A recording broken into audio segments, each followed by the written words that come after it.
আসসালামু আলাইকুম বন্ধুরা, তোমরা সবাই কেমন আছো? আশা করি সবাই ভালো আছো। আমিও বেশ ভালো আছি।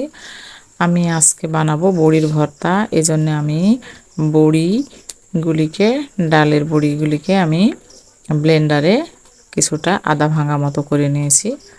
কিছুটা 2 থেকে 1 বারের মতো একটু পাক দিয়ে নিয়েছি। তো এরপরে আমি চলে এসেছি চুলাতে, কড়াই বসিয়ে আমি বড়ির গুঁড়াগুলি ভেজে নিচ্ছি, একটু একটু করে ভেজে নিচ্ছি। খুবই কম আছে, ধীরে ধীরে ভেজে নেব। একটু লাল লাল হয়ে আসলে আমি তাতে দিয়ে দিচ্ছি একটু সয়াবিন তেল, দিয়ে আরও কিছুটা ভেজে নেব।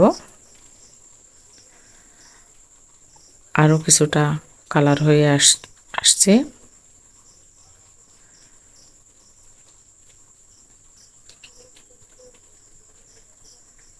সুন্দর একটা ঘ্রাণ বের হয় আর লাল একটা কালার, লাল লাল একটা কালার হবে। এরকম অবস্থায় তোমরা দেখতে পাচ্ছ, দেখে বুঝতে পারছো আশা করি। এরকম রং হয়ে আসলে বড়িটাকে কিছুক্ষণের মধ্যে নামিয়ে নিতে হবে। নামিয়ে ঠান্ডা করে আমি এদিকে পেঁয়াজ, কাঁচামরিচ, শুকনা মরিচ এক জায়গায় করে একটা